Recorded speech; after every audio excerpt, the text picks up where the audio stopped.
perfect, guaranteed. Aw, heck! I've cut it twice and it's still too short. Hey everybody, I'm Chris Beytes and I'm an amateur woodworker from South Elgin, Illinois. I love the hobby. I've been doing it since I was probably 8 or 10 years old.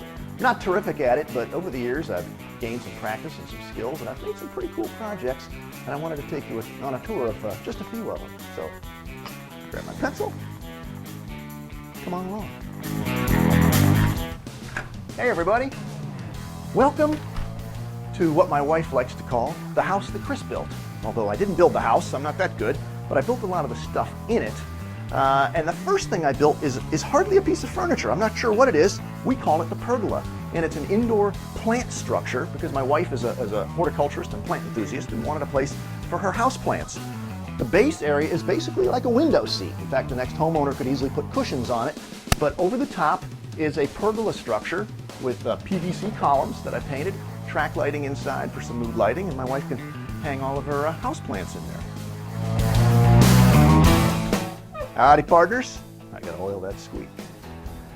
Wanted to show you a few things in the other end of the living dining area. We've got squeaky doors, we've got crown molding, nice little ceiling medallion. I had to center the light over the table. It used to be right over here. That was rather tricky to do to get a nice drywall finish. And a nice corner cabinet that my wife ordered up for me. First time I tried anything like this. Tricky curve to the raised panel glass doors there. But down below you see some nice details on the corner, some fluting here. Did the raised panel doors myself. But the big item in here, in my most recent one, is the dining room table, which I built to be kind of a French harvest country style. So I used rough sawn 2x8s that I picked up at your local lumber yard, but I did some hand planing details. The legs, all right, confession time guys, I could have turned them, but it's too easy to buy them, so those are store-bought, but I did do the apron.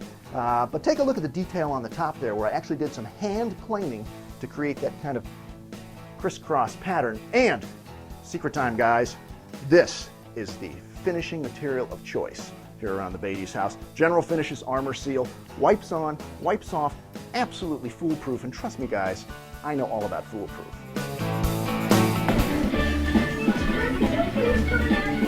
Woo! Wife caught me there. Hey guys, check out these speakers, huh? Polk Audio Classics, but they're big. So what do you do when you have speakers like that and you can't really put them in a wall unit? Well, you build a wall to make the speakers look great. So that's what we decided to do in here. I did a cherry raised panel wall. It's all cherry plywood plus cherry hardwood molding. And it actually matches our kitchen cabinets, which are on the other side of the house. And then to tie everything together, stereo and television cabinet that I built right here. All my components in the center. I actually blacked out the center with paint. And then on the sides, drawers for CDs at the top. And I actually have records, yes, albums, down there at the bottom.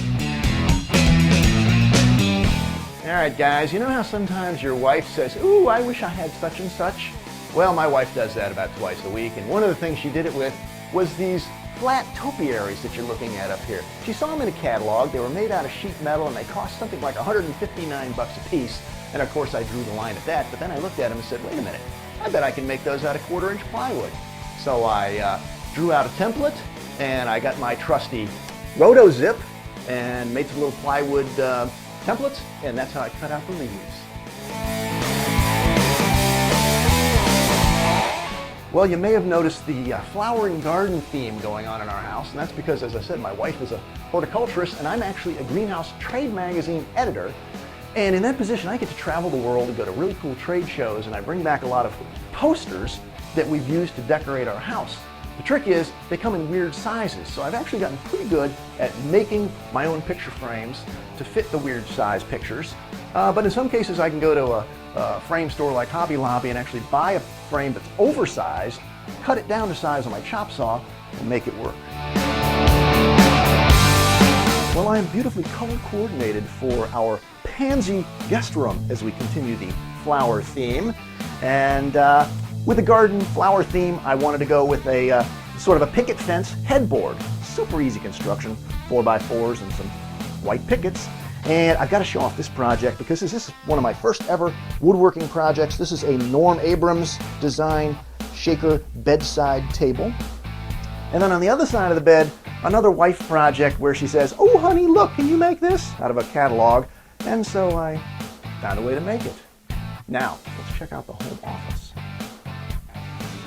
Dear Family Handyman magazine, I deserve to win the video contest because, hey guys, let me show you my home office. This is for my wife's plant book collection, pretty extensive, but it's fairly simple construction. Just plywood uprights, and I set shelf brackets into dados in the sides.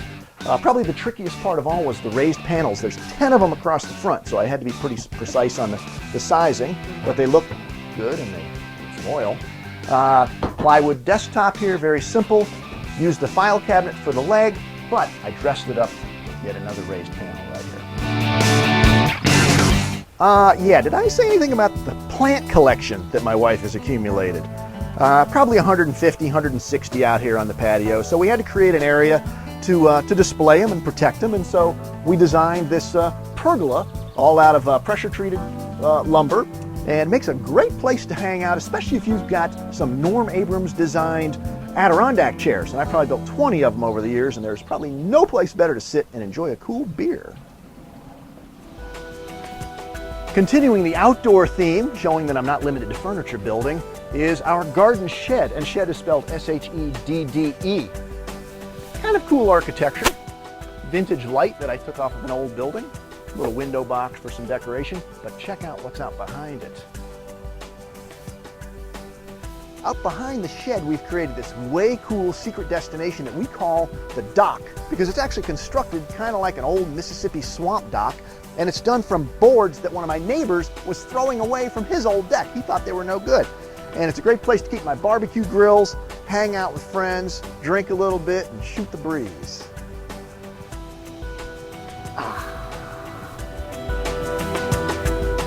Finally, a project I can call my own, out in the garage mahal, my workbench.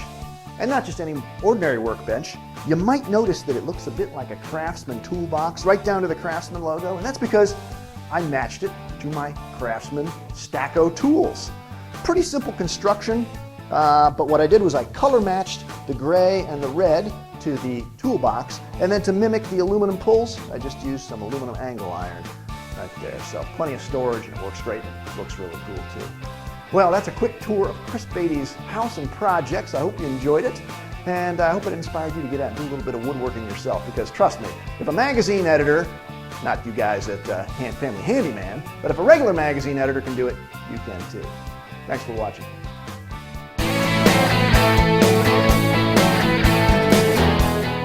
Howdy again, partners. We're in the living room.